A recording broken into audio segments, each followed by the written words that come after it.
오늘 고린도전서 15장 9절에서 10절을 봤습니다. 제가 고린도 후서 말씀을 하나 더 읽어드리도록 할게요. 6장 1절 2절 우리가 하나님과 함께 일하는 자로서 너희를 권하노니 하나님의 은혜를 헛되이 받지 말라. 이르시되 내가 은혜 베풀 때 너에게 듣고 구원의 날에 너를 도왔다 하셨으니 보라 지금은 은혜 받을 만한 때요 보라 지금은 구원의 날이로다. 아멘. 여러분, 왜 우리가 은혜를 받아야 하는가? 우리 사람은 온전한 자가 없습니다. 온전할 수가 없지요. 온전하신 분은 오직 하나님 한 분이신 줄로 믿습니다. 그렇기 때문에 하나님, 우리가 지금 예수를 믿는 것 또한 그 하나님 나라에 들어가기 위한, 천국을 가기 위한 이 과정인데, 하나님은 거룩이기 때문에 우리가 거룩하지 않으면 그 하나님 나라에 들어갈 수가 없는 거예요. 그래서 우리는, 그러면 어떻게 우리는 아무도 천국을 들어가지 못한다는 얘기인가? 그 말 자체로는 그렇죠. 온전하지 못하면 그 나라는 들어갈 수도 없고 하나님을 볼 수도 없는. 그런데 우리 하나님은 오늘 말씀처럼 뭐예요? 하나님의 은혜, 하나님의 이 은혜로 우리는 천국에 들어갈 수가 있고 우리는 온전할 수가 있는 것입니다. 그래서 이 하나님의 은혜를 어떻게 받아야 되고 왜 받아야 되는가? 오늘 말씀 속에서 여러분들 큰 은혜가 있기를 주의 이름으로 축복합니다. 아멘. 이 은혜가 없이는 안 되는데 우리가 이 은혜를 받기 위해서 참 우리도 몸부림을 칩니다. 금식하고 기도원을 가고 각양 이 은혜를 받기 위해서 작정 기도도 하고 철야도 해보고 사역 기도를 나가고 많은 우리의 애쓰는 이 모습들이 있습니다. 그런데 왜 우리가 이 은혜를 받아야 되는가?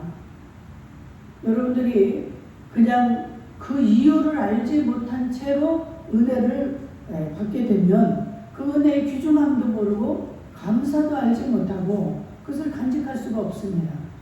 그런데 우리가 왜 은혜가 필요하고 이 은혜를 받아야 되는가?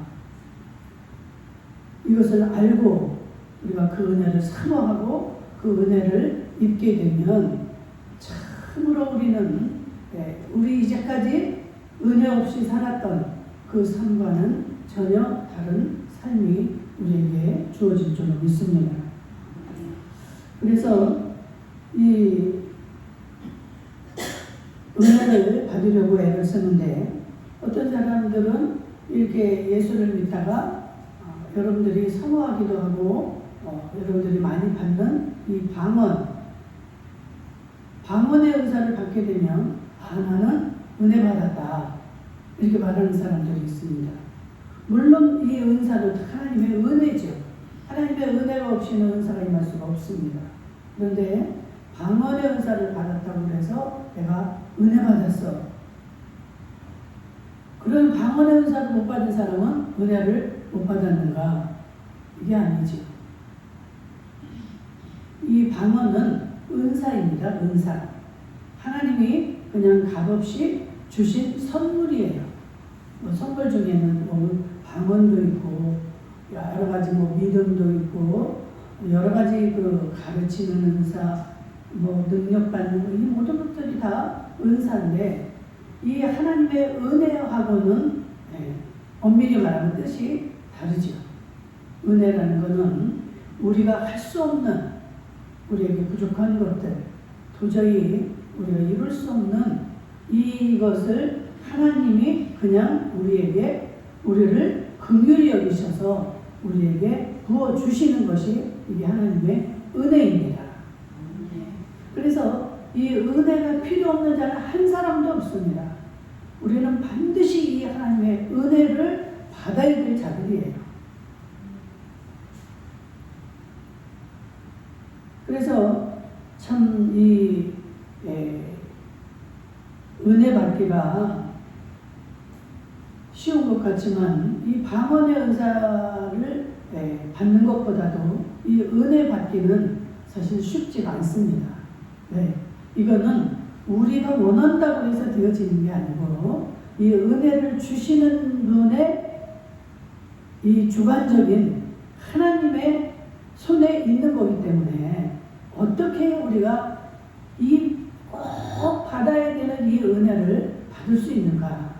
오늘 이 말씀을 듣는 시간에 여러분들 이것을 잘 깨달아서 정말 하루하루 순간순간을 그 하나님 은혜 속에서 행복하게 살아갈 수 있는 저희 여러분들 될 수 있기를 주의 이름으로 축복합니다. 그래서 성경에도 보면 이 은혜라는 말이 굉장히 많이 나와 있습니다. 창세기 6장 8절에도 보니까 노아는 여호와께 은혜를 입었더라. 노아가 누구입니까?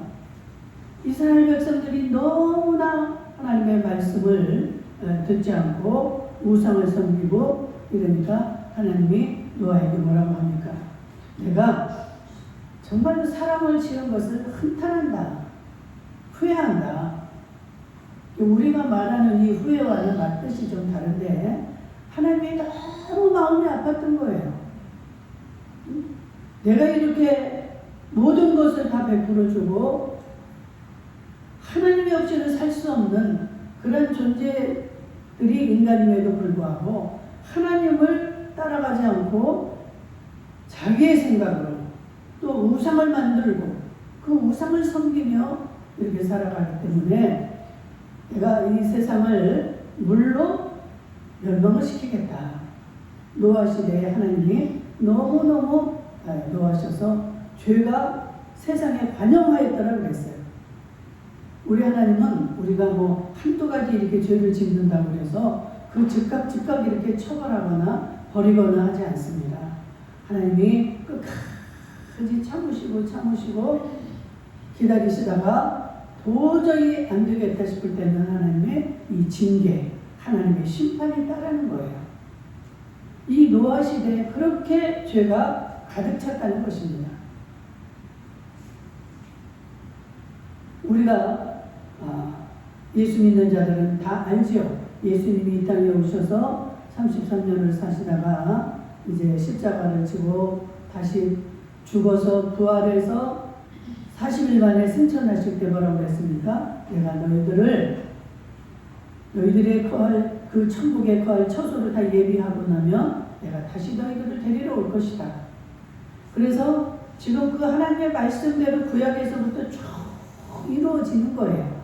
그런데 아직 주님이 오신다고 하신 그 재림은 이루어지지 않고 지금 우리가 거의 그 시기를 살아가고 있습니다.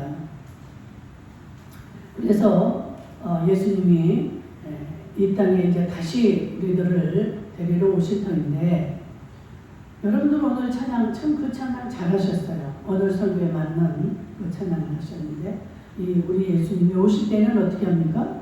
재림 나팔 소리, 하늘에서 나팔 소리와 함께 공중에서 구름을 타고 예수님이 오시는 모습을 우리가 보게 될 것입니다. 그럴 때 예수님의 그 심판에 앞서서 하나님을 잘 믿고 예수님을 신랑으로 모시고 우리가 신부 단장을 한 신부 준비를 된 자들은 그때 들림을 받는 거예요. 그런데 정말 예수님이 이제 다시 오실 그 시기가 어떤 때와 같으냐? 노아의 때와 같다고 그랬어요. 또 누가 있어요? 롯. 그 소돔과 고모라 성이 너무 죄악으로 가득하니까 그때는 유황 불로 또 멸망을 합니다. 멸망을 시킵니다. 그런데 예수님이 다시 오실 시기는 언제인가? 그렇게 죄악으로 관영했을 때 예수님이 너희들을 데리러 오시는데 준비된 자들, 깨어있는 자들, 기다리고 있는 자들, 이들만 예수님과 함께 들림을 받게 된다 이 말입니다. 그때 들림받지 못하는 자들은 어마무시한 이 대환란에 들어가게 됩니다. 여러분들 많이 들으셨잖아요. 예수님이 오시기 전에 666 그런 인침을 받게 될 것이다. 그런 인침을 받은 자들은 절대로 하나님 나라에 들어갈 수 없다. 이런 일들을 여러분들이 너무 모르고 지금 신앙생활을 하기 때문에 뭐 성경에 그렇게 돼 있지만 뭐 지금 그런 일이 일어나겠어? 이렇게 아니란 생각을 가지고 여러분들이 신앙생활을 하는 자들이 많이 있다는 것입니다. 우리 주님은 예고 없이 오신다고 했어요. 내가 25년 7월 며칠 이때 내가 올 것이다. 준비하고 있어라. 그러면 얼마나 좋겠습니까? 근데 우리 주님은 우리를 데리러 오실 때 어떻게 했어요? 도적같이 오신다. 너희들이 예상하지 못하고 너희들이 지금은 안전하다. 지금은 아무 일이 없어. 편안히 자자. 눕자. 먹자. 마시자. 시집가고 장가가고 집 짓고 이런 일들을 하고 있을 때 우리 주님은 불현듯이 호련히 우리에게 임한다 그랬습니다. 그때 깨어있고 준비된 자들은 그 주님을 맞이할 것입니다. 그리고 주님과 함께 올라갈 것입니다. 그런데 우리 주님은 여러분 잘 아셔야 됩니다. 우리 주님이 우리를 다시 데리러 오실 때는 어떠한 모습으로 오시는가? 어떠한 자격으로 오시는가? 그 주님은 신랑의 자격으로 신부를 데리러 오시는 거예요. 우리는 지금 이 땅에 사는 동안에는 한 가정에 보면 신랑이 있고 아내가 있고 자녀가 있고 여러 이러한 모습들로 살아가고 있지만 우리가 이육이 죽거나 또한 주님이 오실 때 그때는 신부의 자격으로 가는 거예요. 예수님의 신부의 자격. 신부가 신랑 보기에 준비되지 않고 만들어지지 않은 그 신부를 데려갈 신랑이 있겠습니까? 내 신부로서 자격을 갖추고 합당한 자를 우리 주님은 데려가실 줄로 믿습니다. 이것은 여러분들의 선택이에요. 내가 신부의 자격을 갖출 것인가? 그 갖춰서 정말 어느 때고 그 신랑이 와서 내가 신랑이 왔노라 했을 때 그때 그 음성을 듣는 자만이 따라갈 수 있는 줄로 믿습니다. 그래서 예수님이 정말 이 땅에 오셔서 우리들을 데려가실 때 여러분 어떻습니까? 오늘도 여러분들이 예배당에 와서 예배를 드려요. 그럼 이렇게 예배를 드리는 자들은 다 들림받아야 마땅하지 않겠어요? 이게 우리의 생각입니다. 우리의 소견이에요. 하나님의 생각과 우리의 생각은 같지 않다는 거예요. 그리고 그 하나님은 어떤 자입니까? 전능자이기 때문에 우리의 마음과 생각을 다 알고 계세요. 너희가 지금 여기 앉아서 예배를 드려도 마음이 어디에 있는지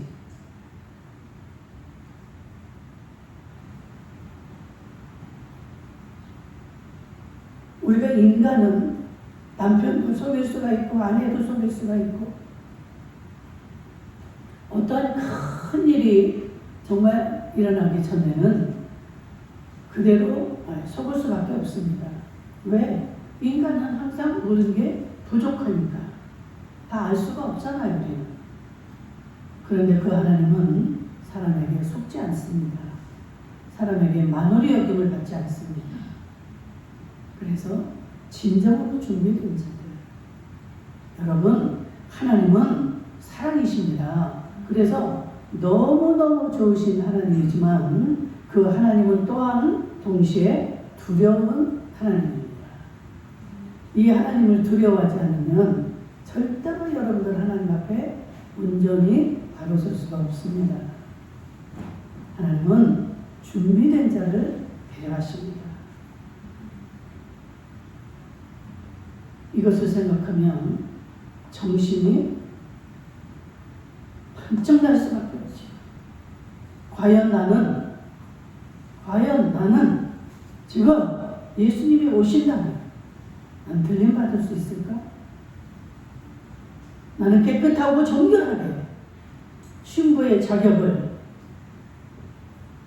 마음부터 생각부터 옷차림부터 이 모든 것들이 다 갖춰진 이 신부로서의 자격이 있을까? 준비된 자들을 예수님이 데려가실 때 꼭 안아주신답니다. 그렇잖아요. 신랑 신부가 만날 때 얼마나 사랑스럽고 그 꼭 껴안아주고 이 온 세상에 들림받는 자들이 다 이제 여기서 저기서 일어나겠지. 그런데 한 사람 한 사람을 우리 예수님은 다 이렇게 끌어 안아주신답니다. 절대 아무나 끌어 안아주시지 않지.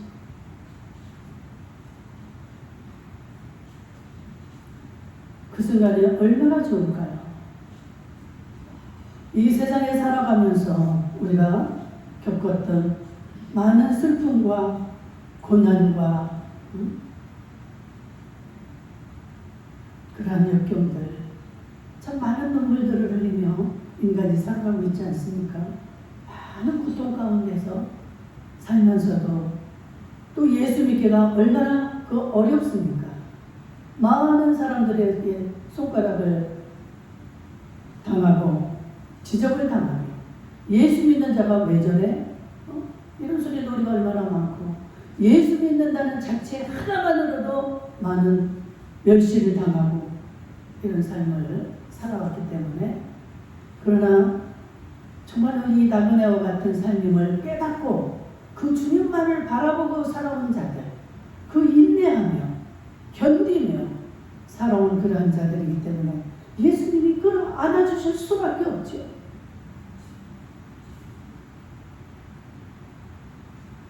그때 이후로는 뭐라고 해요? 그곳은 눈물도 없고 질병도 없고 슬픔도 없는 곳이 천국이라고 성경에 분명히 기록이 되어 있습니다. 여러분, 우리는 그곳을 반드시 가야 되지 않겠습니까? 우리가 왜 예수를 믿습니까? 이 삶은, 이 땅에서의 삶은 안개와도 같고 나그네와도 같고 들의 풀과 같다. 꽃과 같다. 꽃이 아무리 장미가 예쁘고 백합이 예뻐도 다 때가 되면 시들 떨어지고 다 모든 것은 한계가 있는 거예요. 그런데 우리는 이 세상에 마냥 살 것처럼 수많은 계획들을 세우고 나의 노후는 어떻게 살까? 내 자녀들은 어떻게 키우고 어떻게 만들어 놓을까? 이거에 잠못 이루고 수많은 시간들을 버리고 이렇게 우리는 살아갑니다. 그런데 여러분, 장례식을 한번 다녀오시면 여러분들 마음이 많이 달라지죠. 아니, 어제까지도 통화를 했는데 우리 언제 만나자고 약속을 했는데 그 사람이 이제 이 세상 사람이 아니에요. 두 번 다시 볼 수가 없습니다. 이게 인생이에요. 아무리 가슴을 치고 후회하고 외쳐본들 우리의 뜻대로, 우리의 생각대로, 우리의 마음대로 되어지는 것이 인생이 아니라는 사실을 오늘도 다시 한번 깨달을 수 있기를 주의 이름으로 축복합니다. 이것을 모를 때 우리는 큰 소리를 치며 살아갑니다. 모르니까. 그래서 뭐라 그래요? 무식하면 용감하다. 모르니까 하나님이 어떤 분이고 내 인생이 어떤 거라는 것을 모르니까 할 말 다 하고 막 사는 거예요. 가고 싶은 데 가고 먹고 싶은 거 먹고 이러지 말라는 것이 아닙니다. 이렇게 살지 말라는 게 아니에요. 그렇게 하고 살 때 그 하나님을 잊어버려서는 안 되고 하나님 안에서 우리는 이 모든 것들을 누리며 감사하며 하나님과 동행하는 삶을 살 때 하나님이 가자 하면 갈 수 있는 이러한 준비된 자들로서 살아갈 때 우리는 참으로 이 땅에서 행복한 삶을 살게 될 줄 믿습니다. 하나님의 은혜를 입어야 됩니다. 하나님의 은혜. 사도행전 7장 46절에 보니까 다윗이 하나님 앞에서 은혜를 받았다. 다윗이 여러분들 다 아시잖아요. 다윗이 목동으로 살다가 하나님의 은혜를 입어서 나중에 이스라엘의 왕이 되는데 정말 그 다윗은 하나님의 은혜로 얼마나 많은 그 어려움 속에서 승리하고 하나님의 얼마나 많은 은혜를 입었는지 이 다윗의 그 모든 살아가는 동안에 그 다윗의 후손을 통해서 다윗이 살아가는 동안만이 아니죠. 정말로 다윗의 그 계획 통해서 계보에서 계속 왕이 나옵니다. 이게 하나님의 은혜 아닙니까? 다윗의 계보에서만 그 똑똑한 사람과 그런 사람이 나오겠어요? 그러나 하나님이 은혜를 주셨기 때문에 그 하나님의 은혜를 통하여서 이러한 영광을 얻게 된 줄로 믿습니다. 에스더도 마찬가지고 바울이 이런 고백을 참 많이 하죠. 이게 다 지금 바울의 고백입니다. 내가 나된 것은 하나님의 은혜로다. 이 참 바울은 처음부터 이름이 바울이 아니잖아요. 사울이었죠. 사울. 이름도 큰 자라는 뜻을 가진 사울이었습니다. 그런데 그가 어떤 일을 하고 살았습니까?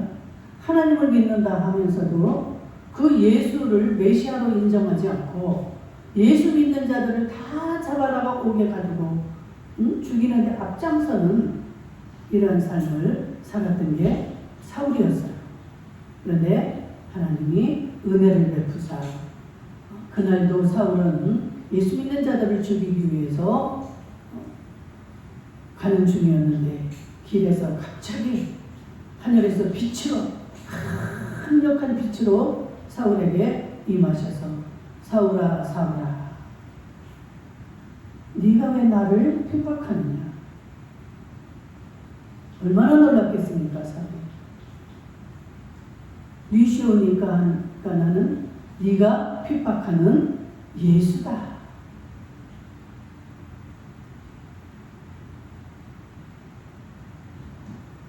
그 예수를 확실하게 만난 자들은 모든 것들이 변화가 되게 되어 있습니다. 그래서 그 순간부터 이 사울은 성령에 이끌려서 모든 게 변합니다.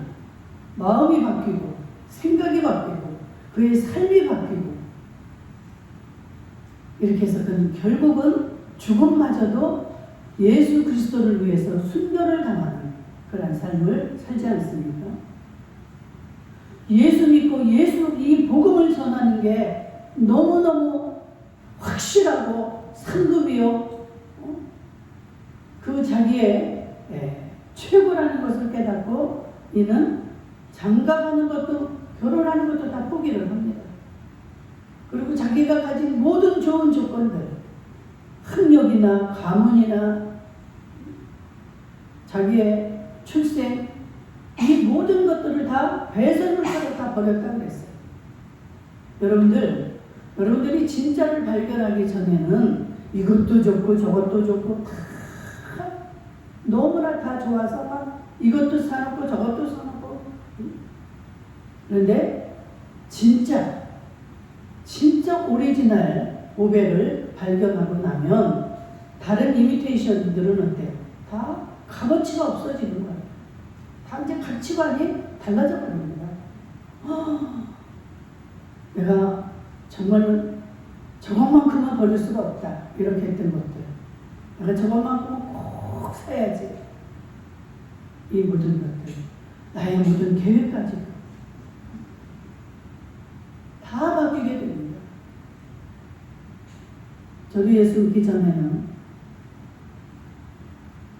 저는 공무원의 아내였지만 참 그런 거에 관심이 많았던 거예요.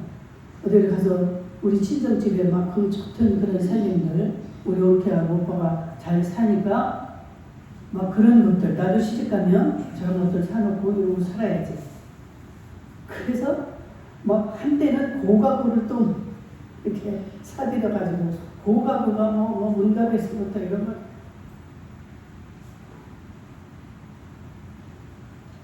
예수님을 진짜 만나고 나니까요 다 변합니다. 그렇게 귀하게 보여서 맨날 쓸고 닦고 만지고 이렇게 했던 것들이 누가 주일날도 전화 올까 무서워요. 어디 놀러가자. 예전에는 주일날만 되면 누가 전화 안 오나? 그리고 미리미리 약속을 다 해놓죠. 이랬던 자가 예수님을 만나고 나니까 누가 전화 오면 어떻게 해? 남편이 어디 놀러가자 그러면 어쩌지? 이렇게 변합니다. 맨날 택시 타고 다니던 제가 그 돈이 아까워서 버스를 타고 다녀요. 먹는 것도 달라지고 말하는 것도 달라지고 생각하는 게 다 달라져.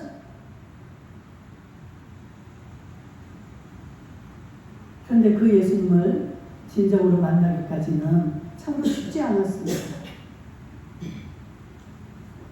그런데 바울이 고백한 것처럼 내가 나된 것은 하나님의 은혜로다. 저는 이 바울의 고백을 들을 때마다 얼마나 제 모습이 보이는지 모릅니다. 저는 참으로 철부지였고 주일날만 되면 놀러가기 바빴고 맨날 돈가방에 돈을 참 많이도 들고 다녔어요. 저희 오빠가 사장이라 그 밑에서 저는 격려를 보는 자였기 때문에 누구 탁치를 받지 않습니다. 그래서 돈을 항상 제 주머니에는 몇백만 원씩도 들고 있고 몇십만 원이 없으면 불안해서 나가지를 못했던 사람이에요. 그런 사람이 참 이 성경 읽는데요. 누가 전화 올까 무섭고 막 이게 끌려가는 거예요. 성경 말씀이 성경에 뭐라고 되어 있습니까? 송이 꿀보다 달도다. 송이 꿀이 뭐 그렇게 답니까? 이 말씀이요 하나님의 연애 편지예요. 예수님이 나를 사랑하는 이 사랑의 편지, 연애 편지입니다. 연애 편지를 읽는데 여러분들 끌려가지 않을 사람이 있어요? 사랑하는 사람들 하루 종일 만나고도 집에 가면 어때요? 또 전화해서 이불 속에서 몇 시간씩을 해도 아깝지 않습니다. 이런 연애가 시작이 됩니다. 어떠한 자들이 진짜 그 예수 그리스도를 체험한 자들, 그 예수 그리스도를 만난 자들은 이럴 수밖에 없어요. 진짜 신부가 될 수밖에 없습니다. 하나님은 그런 자들을 데려가신다는 거예요. 그냥 형식으로 그냥 몸만 와서 예배를 드리고 너희들 예배당 문만 밟고 마당만 밟고 가는 자들 주님이 한탄하십니다. 너희들 예배 드렸다고 지금 자랑하니? 하나님은 예배를 받는 예배가 있고 받지 않는 예배가 있다는 대표적인 예배가 카인과 아벨의 제사를 하나님은 받으시고 아벨의 제사는 받으시고 카인의 제사는 안 받으셨다는 것을 여러분들 잘 아십니다. 이 속에 악한 생각이 있기 때문에 이 가인의 예배는 하나님 받지 않으셨어요. 우리는 그냥 남을 적당히 미워하고 사기치고 속이고 이런 것들은 별로 죄로 여기지 않습니다. 우리 하나님과 우리와는 달라요. 미워하는 거 그게 뭐가 그렇게 죄입니까? 미워할 수도 있는 거죠. 목사님 같아 보세요. 그런 사람 안 미워하겠어요? 저도 그 죄를 수도 없이 짓지만 하나님의 마음을 알고 나서는 미워했다가도 또 금방 회개하고 어떻게 안 미워할 수 있겠어요?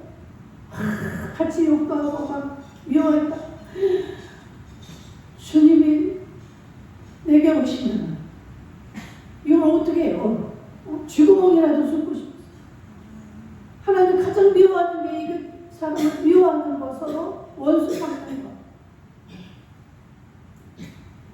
여러분들 그 하나님 앞에 신부로서 우리가 갖추는 것은 별거 아닙니다. 여러분들이 그런데 죄를 죄라고 생각하지 않아요. 사람을 미워하고 정죄하고 시기하고 질투하고 이러는 것들을 하나님 너무 싫어하시고 우리에게는 그런 원수 같은 존재들이 없으면 좋겠지만 늘 우리 곁에는 가정 식구들로 비롯해서 그런 사람들이 많아요. 남편이 될 수도 있고 아내도 될 수도 있고 자식이 될 수도 있고. 그런데 우리가 싸울 것은 그게 아니라는 거예요. 사람이 아니고 그 사람 속에 역사하는 이 악한 영들이라는 거예요. 이 영의 세계를 알지 못하니까 날마다 우리는 속는 것입니다. 하나님의 마음은 이게 아픈 거예요.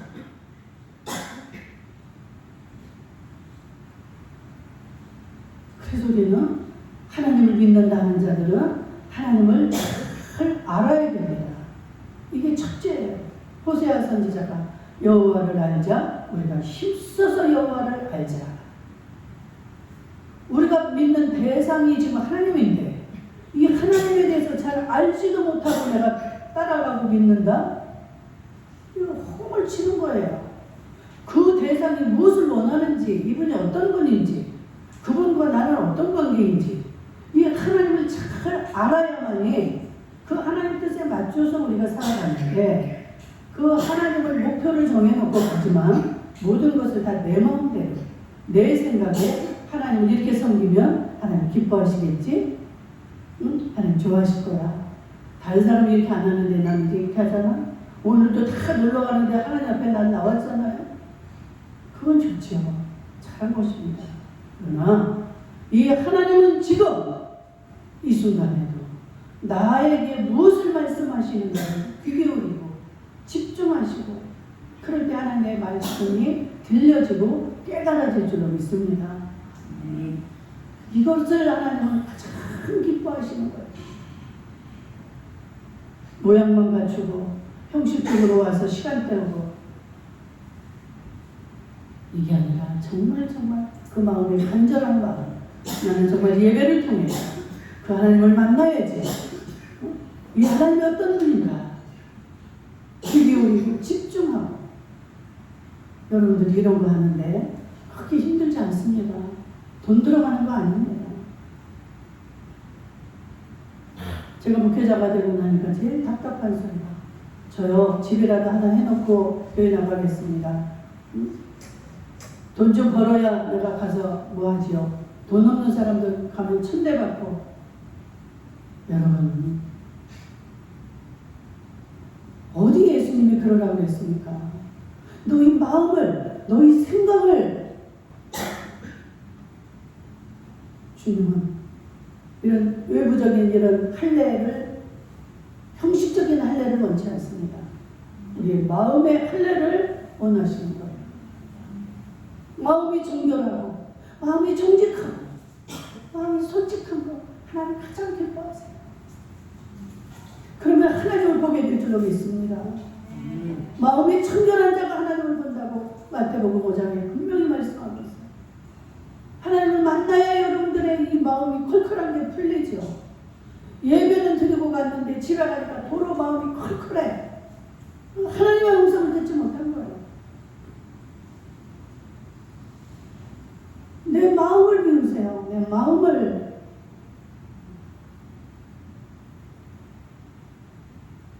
그러려고 여러분들 오신 거 아닙니까?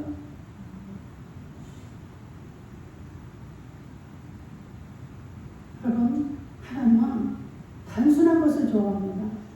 잔머리 굴리고 내가 어떻게 해서 하나님을 기쁘시게 할까 머리 쓰지 마세요.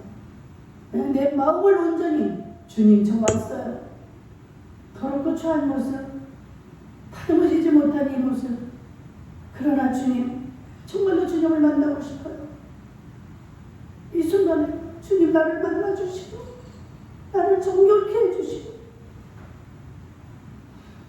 이렇게 급변하는 정말 우리가 감당할 수 없는 이 세상을 살아갈 수 있도록 하나님 지혜를 주시고 하나님 나를 동행하여 주시옵소서.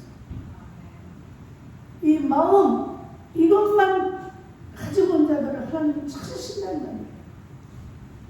여러분들이 아무리 많은 헌금을 가지고 와서 예수님이 그거 기뻐하시던가요? 과부가 동전 2랩돈을 가지고 와서 넣을 봐라, 저 여인이 가장 많은 헌금을 하였느니라. 그 많은 헌금을 드린 장로는 자기가 가진 것의 일부분을 드렸어요. 그런데도 많아요. 그런데 이 과부는 딸랑 동전 2개밖에 없어요. 그게 그 사람이 가진 전부예요. 근데 그건 다 드립니다. 그 여인은 자기의 재산을 다 드렸다고 예수님은 말씀하십니다. 예수님의 마음을 아프게 하지 맙시다. 예수 믿는다고 어디 가서 떵떵거리고 말은 잘하는데 하는 행동은, 하는 말은 여러분 이거 안 돼요. 예수님이 지금 오실 날이 아직 멀었다면 여러분들 회개할 날도 있고 시간도 있겠죠. 근데 예수님 오실 날이 너무 가까이 왔다는 거예요. 우리의 마음을 청결하게 하고 정직한 영으로 그런 자들을 하나님 찾으시고 그런 자들을 데려가시기 위해서 오늘도 찾고 계시는 예수 그리스도, 그분을 여러분들 잘 준비하셔서 정신을 차리자 그랬어요. 지난주도 우리가 지금 어느 때인지 정신을 차리고 근신해서 깨어서 기도하자. 여러분 그 하나님의 그 크신 은혜를 사모해서 그 은혜로 여러분들이 하루하루를 그렇게 살아갈 수 있고 또 다음 만날 때까지 한 주간 동안도 그 은혜 속에서 살아갈 수 있기를 주의 이름으로 축복합니다. 아멘.